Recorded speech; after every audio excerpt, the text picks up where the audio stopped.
hanya untuk mereka yang punya logika. Bagi yang tidak punya logika, skip aja. Menghilangnya Rizik dari rumah sakit menunjukkan dia memang sedang menghindar dari pemeriksaan polisi. Dan menurut saya ini bukan karena keinginan pribadi Rizik sendiri. Dia nggak boleh diperiksa polisi karena ada banyak pihak yang berkepentingan agar dia tidak bicara. Kubu Rizik mati-matian berusaha menjelaskan bahwa Rizik sehat-sehat saja dan pulang dengan cara yang juga baik-baik saja. Tapi itu semua nggak masuk akal. Rizik jelas kok kabur lewat pintu belakang melalui cara terencana. Dan ini pasti melibatkan banyak pihak. Setidaknya di luar HR Center ada peran Rumah Sakit Umi dan Lembaga Mercy yang dikabarkan melakukan tes swab pada Rizik. Sekarang pun setidaknya sampai video ini dibuat, keberadaan Rizik ditutupi. Sementara itu beredar sebuah chat yang menyebar melalui berbagai WAG anti Jokowi yang memperingatkan agar Rizik jangan sampai bersedia dipanggil polisi. Dalam chat itu dikatakan bahwa begitu Rizik datang ke kantor polisi, dia tidak akan bisa keluar lagi. Narasi yang dibangun adalah pemerintah begitu takut dengan Rizik sehingga Rizik harus diberangus.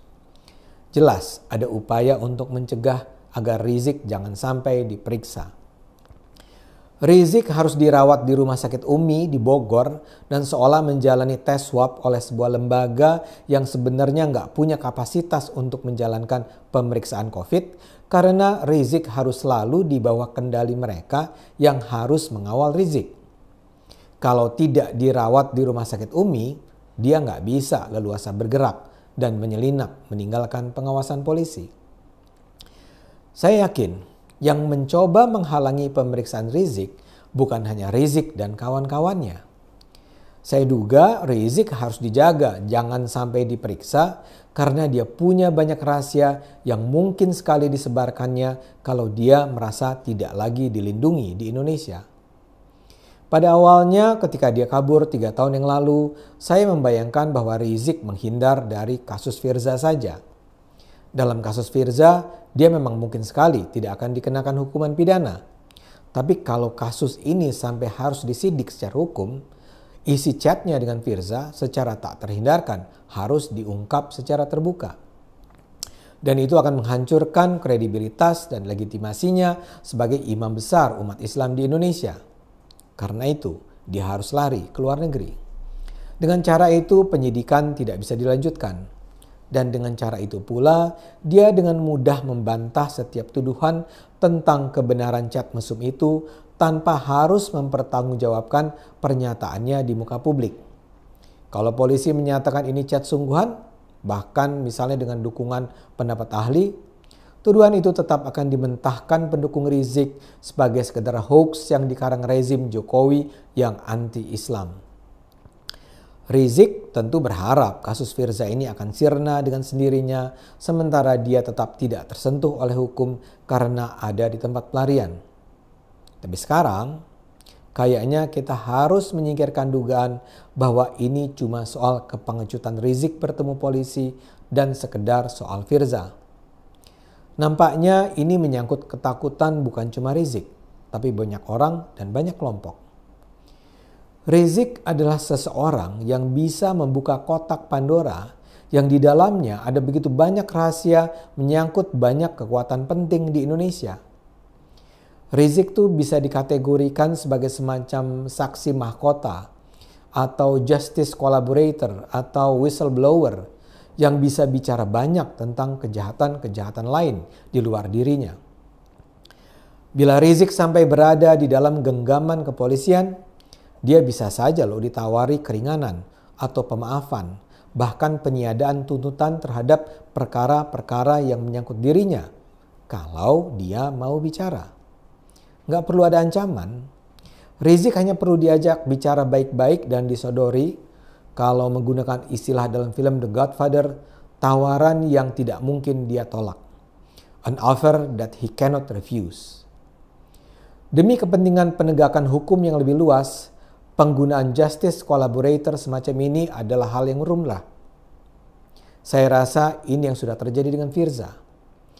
Penyidikan perkaranya tidak dilanjutkan, tapi dia harus kooperatif. Tidakkah Anda heran mengapa tidak ada sama sekali pernyataan Firza terkait Rizik? Tidak ada wawancara dengannya. Mengapa para wartawan tidak bersedia mengontaknya atau memburunya? Jawabannya sederhana. Firza memilih diam. Kita memang membaca sejumlah cuitan Firza melalui media sosial dengan namanya sebagai pemilik akun. Tapi kita semua tentu layak meragukan itu Firza asli.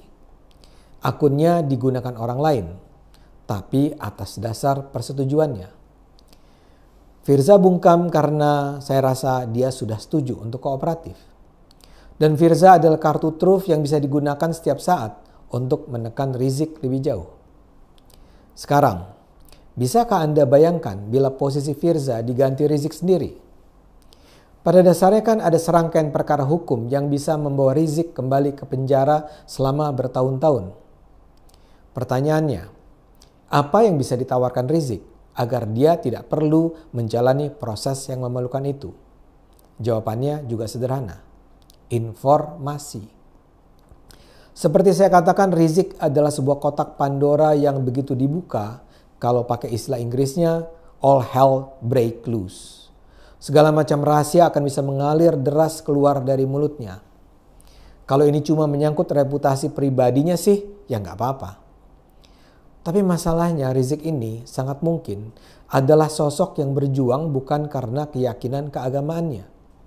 Ada banyak sekali analisis yang menunjukkan bahwa Rizik adalah sekedar perpanjangan tangan.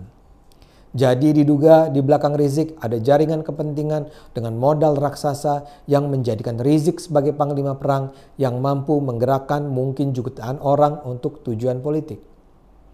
Ini adalah jaringan pemodal yang sama yang mendanai gerakan 212, GNPF Ulama, dan mungkin juga berbagai kerusuhan lain di Indonesia. Mungkin sekali mereka adalah jaringan yang memang merancang gerakan masif, terstruktur, dan terencana untuk menggulingkan pemerintahan Jokowi. Dan hampir pasti, merekalah yang mendanai kaburnya Rizik ke Saudi, mendanai kehidupan Rizik dan keluarga selama di Saudi, membayar denda demi denda pada pemerintah Saudi, mendanai pembuatan dan pemasangan ribuan baliho dan spanduk Rizik di seluruh Indonesia, dan tentu saja mendanai kepulangan Rizik ke Indonesia dan berbagai acara yang mengikutinya. Bahkan mungkin mendanai acara pernikahan Najwa Shihab. Kalau sampai Rizik diperiksa polisi, siapapun tidak bisa mencegah bocornya mulut Rizik. Rizik punya banyak perkara yang harus diselesaikan. Kasus Firza cuma salah satu di antaranya. Sekarang pun ada lagi kasus hukum baru kalau memang terbukti bahwa dia bertanggung jawab atas acara di Petamburan dan pernikahan Najwa. Jadi menurut Anda, apa yang akan dilakukan Rizik kalau dia ditawari bahwa kasus-kasusnya akan diringankan kalau dia bersedia bicara tentang jaringan kepentingan yang mungkin mendanai dia selama ini? Kalau hanya diminta agar tidak lagi membuat kegaduhan di Indonesia sih masih lumayan. Tapi bagaimana kalau dia diminta untuk menyebut nama, menyebut kelompok, menjelaskan titik-titik jaringan, sumber dana, serta beragam info yang akan bisa membongkar konspirasi kepentingan yang akan menghancurkan Indonesia?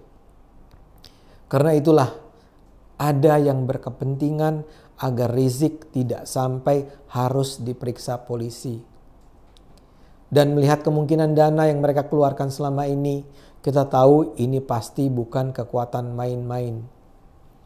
Saat ini saja saya duga sembari terus mencegah jangan sampai Rizik bertemu aparat hukum, kelompok-kelompok ini juga aktif beroperasi agar pemerintah menganyepkan kasus Rizik.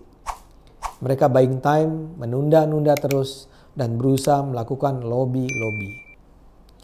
Persoalan Rizik belum berakhir. Kita masih menyaksikan drama, pelarian, perburuan, dan mudah-mudahan penangkapan dan pengakuan. Mari kita terus gunakan akal sehat agar negara ini selamat.